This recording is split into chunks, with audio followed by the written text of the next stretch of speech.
সুপ্রিয় শিক্ষার্থী বন্ধুরা, আসসালামু আলাইকুম। Welcome back to today learning school. বেসরকারি মেডিকেল কলেজে ভর্তি 2024-25 বিষয় নিয়ে অনেক আপডেট ভিডিও তোমাদের মাঝে উপস্থাপন করার চেষ্টা করেছি। তোমরা এই ভিডিওগুলো দেখে উপকৃত হচ্ছ। যারা নতুন করে আমার এই চ্যানেলের ভিডিওগুলো দেখছো, অবশ্যই চ্যানেলটিতে সাবস্ক্রাইব করে পাশে থাকা বেল বাটনে ক্লিক করতে ভুলবে না। কারণ তোমাদের একটি সাবস্ক্রাইব আমাকে এরকম আপডেট ভিডিও বানাতে উৎসাহ যোগাবে। আর তোমাদের মাঝে আপডেট তথ্যগুলো শেয়ার করে আমার নিজেরও অনেক ভালো লাগছে। তোমরা যদি চাও প্রতিনিয়ত এরকম ভিডিও আপলোড করতে, অবশ্যই চ্যানেলটিতে সাবস্ক্রাইব করে পাশে থাকা বেল বাটনে ক্লিক করতে ভুলবে না। সুপ্রিয় শিক্ষার্থী বন্ধুরা, আজকের যে তিনটি প্রশ্ন, এই প্রশ্নের আমি এই ভিডিওটিতে বিস্তারিত আলোচনা করার চেষ্টা করব। দ্বিতীয় সার্কুলার কবে দিবে? 1 নম্বর প্রশ্ন, অনেকে প্রশ্ন করতেছো কমেন্ট করে, দ্বিতীয় সার্কুলার ভাইয়া কবে দিবে? আমার তো চান্স হয়নি, আমি কি চান্স পাবো? কারা আবেদন করতে পারবে? ক্লাস কবে শুরু হবে? ঠিক আছে, এই তিনটি প্রশ্নের একদম এ টু জেড একদম ক্লিয়ার করার চেষ্টা করব। তো তোমরা যারা ভিডিওটি দেখছো, একদম শুরু থেকে শেষ পর্যন্ত ভিডিওটি দেখবা, তাহলে একদম ক্লিয়ার হয়ে যাবে তিনটি প্রশ্ন। দ্বিতীয় সার্কুলার কবে দিবে, কারা আবেদন করতে পারবে, ক্লাস কবে শুরু হবে। সুপ্রিয় শিক্ষার্থী বন্ধুরা, বেসরকারি মেডিকেল কলেজে ভর্তির কার্যক্রম আমরা জানি যে শুরু হয়ে গেছে। 10 এপ্রিল থেকে 20 এপ্রিল পর্যন্ত এই ভর্তির কার্যক্রম চলবে।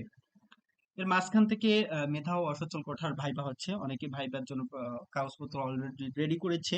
আমার একটি গ্রুপ রয়েছে, হোয়াটসঅ্যাপ গ্রুপ, সেই হোয়াটসঅ্যাপ গ্রুপে অনেকেই মেধা ও অসচল কোঠার জন্য অ্যাপ্লাই করেছিল, অনেকে এসএমএস পেয়েছে, অনেকে পাননি। তো যাই হোক, এরপর আমি তাদেরকে আপডেট তথ্য দেওয়ার চেষ্টা করেছি, কোন কোন কাগজপত্রগুলো রেডি করলে তোমাদের চান্স পাওয়ার সম্ভাবনা সবচেয়ে বেশি রয়েছে, এই বিষয়গুলো শেয়ার করেছি।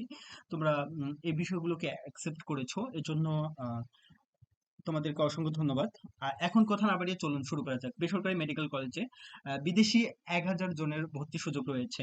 সুপ্রিয় শিক্ষার্থী বন্ধুরা, এই 1,000 জন বিদেশি শিক্ষার্থী যদি বাংলাদেশে ভর্তির জন্য পড়তে না আসে, সেক্ষেত্রে এই 1,000 জনের বিপরীতে সিট খালি হবে। আসবে না যে এমনটাও না, অনেক বিদেশি পরীক্ষার্থী আসবে বাংলাদেশে, বাংলাদেশের বেসরকারি মেডিকেল কলেজগুলোতে এমবিবিএস করার জন্য। সেক্ষেত্রে কোন দেশের শিক্ষার্থীগুলো সচরাচর এসে থাকে? দেখা যাচ্ছে ভারতের বেশ কিছু কলেজ রয়েছে। সেই কলেজগুলোতে বেসরকারি কলেজ রয়েছে, সেই কলেজগুলোতে মেডিকেলে এমবিবিএস করতে গেলে আপনাদের প্রায় 80 থেকে 90 লক্ষ টাকা খরচ হয়ে যায়। সেক্ষেত্রে অনেকে আছে, কিছু কিছু সংখ্যক রয়েছে যাদের একটু ফিনান্সিয়াল সাপোর্ট একটু দুর্বল, তারা কিন্তু বাংলাদেশে এসে এমবিবিএস কোর্স করে থাকে। এছাড়াও নেপাল, শ্রীলঙ্কা, মালয়েশিয়া, ঠিক আছে, এই সকল দেশের শিক্ষার্থীরা কিছু সংখ্যক এসে আমাদের দেশে মেডিকেল বিশ্ববিদ্যালয়গুলোতে কি করবে, মেডিকেল কলেজগুলোতে ভর্তি হবে। তাই বলে 1,000 জনেই আসবে না, কম আসবে, কিছু সংখ্যক আসবে, আসার পর ভর্তি হবে। এরপর পাকিস্তান থেকেও কিন্তু বাংলাদেশে আসে, কিরগিজস্তান, আরো অনেক দেশ রয়েছে, যে দেশগুলো থেকে বাংলাদেশে কি করতে আসে, এমবিবিএস কোর্স করতে আসে। তো যারা আসবে না, অর্থাৎ কোনো বিদেশি স্টুডেন্ট যদি না আসে, সেক্ষেত্রে এই সিটটি খালি হয়ে যাবে। খালি থাকার বিপরীতে তোমরা ওয়েটিং থেকে চান্স পাবা। এরপর দ্বিতীয় সার্কুলারে আবেদন করে তোমাদের চান্স পাওয়ার কিন্তু সুযোগ রয়েছে। তো আমার এই চ্যানেলটিতে সাবস্ক্রাইব করে রাখবা, আমি কিন্তু আপডেট ভিডিও তোমাদেরকে অবশ্যই দিব, যে কবে নাগাদ দ্বিতীয় সার্কুলারটি হচ্ছে, কবে নাগাদ দ্বিতীয় সার্কুলার শুরু হয়ে যাবে, কারা কারা চান্স পাবে। তো লাস্ট পর্যন্ত আমরা জানি যে 48,500 প্লাস চান্স হয়েছে। আমি ধারণা করছি এবছর এবছর 58 থেকে 59 হাজার পর্যন্ত তোমাদের চান্স হওয়ার সম্ভাবনা সবচেয়ে বেশি রয়েছে। 58 থেকে 59 হাজার সিরিয়াল তোমাদের যাদের আছে, এবং বেসরকারি মেডিকেল কলেজ, যে কোনো একটি মেডিকেল কলেজে চান্স পেলেই হইলো, এরকম যারা ভাবছো, এরকম যারা চিন্তাধারা নিয়ে এখনো আছো, আশায় রয়েছো, তোমরা অপেক্ষা করো, আশা করি তোমাদেরও হয়ে যাবে। এরপরে যে বিষয়টি আমরা আহ, আজকের এই ভিডিওতে আলোচনা করতেছিলাম, যে ক্লাস কবে শুরু হবে। ক্লাস শুরু হবে ঈদুল আজহা এর ছুটির পর অথবা এর আগে, ঈদুল আজহার আগে অথবা পরে। হতে পারে এটি 1 সপ্তাহ আগে হতে পারে, অথবা হতে পারে 1 সপ্তাহ পর। তবে ধারণা করা হচ্ছে ঈদুল আজহার ছুটির পরেই ক্লাস শুরু হবে। আমি প্রথমে যে 3টি বিষয় তোমাদেরকে বলেছিলাম, দ্বিতীয় সার্কুলার কবে দিবে। আহ, দ্বিতীয় সার্কুলার মে মাসের শুরুর দিকে দিয়ে দিবে।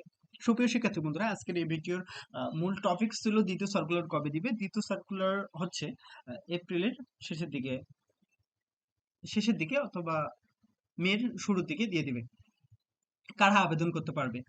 অনেক অনেক গুরুত্বপূর্ণ একটি প্রশ্ন, কারা আবেদন করতে পারবা, কারা আবেদন করতে পারবে না। যারা প্রথমে মেরিট এসেছে, মেরিট আসার পরেও নিশ্চয়ন করেনি, তাদের ইচ্ছা শক্তি নেই যে মেডিকেল কলেজে ভর্তি হব, তাদের আর দ্বিতীয় সার্কুলারে আবেদন করার প্রয়োজন নেই। নাম্বার 1। নাম্বার 2, যারা মেধা ও সচল কোঠায় আবেদন করেছো কিন্তু চান্স হয়নি, তারা আবেদন করতে পারবা সাধারণ কোঠায়। অর্থাৎ দ্বিতীয় সার্কুলার যখন দিবে তখন তোমরা আবেদন করতে পারবা। অনেকেরই ভালো সিরিয়াল রয়েছে, আমার জানা মধ্যে অনেকে 5,900, 5,800 এরকম সিরিয়ালও দেখেছি, তাদের কিন্তু চান্স হয়নি। তাদের সরকারি মেডিকেল কলেজগুলোতে চান্স হয়নি। তারা বলছে যে ভাইয়া আমরা কি দ্বিতীয়বার আবেদন করতে পারবো নাকি? অবশ্যই তোমরা পারবা, দ্বিতীয় সার্কুলারে তোমরা আবেদন করতে পারবা। এবং যাদের আসলে সিরিয়াল একদম দূরে ছিল, অর্থাৎ আমরা লাস্ট পর্যন্ত জানি যে 48,500 পর্যন্ত তোমাদেরকে ভর্তির সুযোগ দিয়েছে। 48,500 পরে তোমাদের যাদের সিরিয়াল রয়েছে, সুপ্রিয় শিক্ষার্থী বন্ধুরা, তাদেরও একটি সুযোগ রয়েছে। আমি ধারণা করছি এবছর 58,000 পর্যন্ত তোমাদের সুযোগ হয়ে যাবে। ঠিক আছে, 58,000 পর্যন্ত সুযোগ হবে। তবে একদম সি ক্যাটাগরির যে মেডিকেল কলেজগুলো রয়েছে, এই কলেজগুলোতে তোমরা চান্স পেয়ে যাবা। তবে দ্বিতীয় সার্কুলারে তোমাদেরকে পুনরায় আবেদন করতে হবে। এখন তোমরা যদি জিজ্ঞেস করো ভাইয়া দ্বিতীয় সার্কুলার কবে হবে, আমি একটি বিষয় তোমাদের ক্লিয়ার করে দিয়েছি। মে মাসের শুরুর দিকেই কিন্তু দ্বিতীয় সার্কুলার হয়ে যাবে। আর তোমরা যদি আমার চ্যানেলটির মাধ্যমে তথ্য পেতে চাও, তাহলে কি করতে হবে? আমার এই চ্যানেলটিতে সাবস্ক্রাইব করে পাশে থাকা বেল বাটনে ক্লিক করতে হবে। তো তোমরা এই 3টি বিষয় ক্লিয়ার হলা। দ্বিতীয় সার্কুলার কবে দিবে, কারা আবেদন করতে পারবে, ক্লাস কবে শুরু হচ্ছে, যারা ভর্তি হচ্ছে ক্লাস কবে শুরু হবে। ঠিক আছে, যারা আমার চ্যানেলটিতে প্রথম, অবশ্যই চ্যানেলটিতে সাবস্ক্রাইব করে পাশে থাকা বেল বাটনে ক্লিক করতে ভুলবে না। আর যারা এই ভিডিওটি শুরু থেকে শেষ পর্যন্ত দেখেছো, অসংখ্য অসংখ্য ধন্যবাদ। ভালো থাকবে।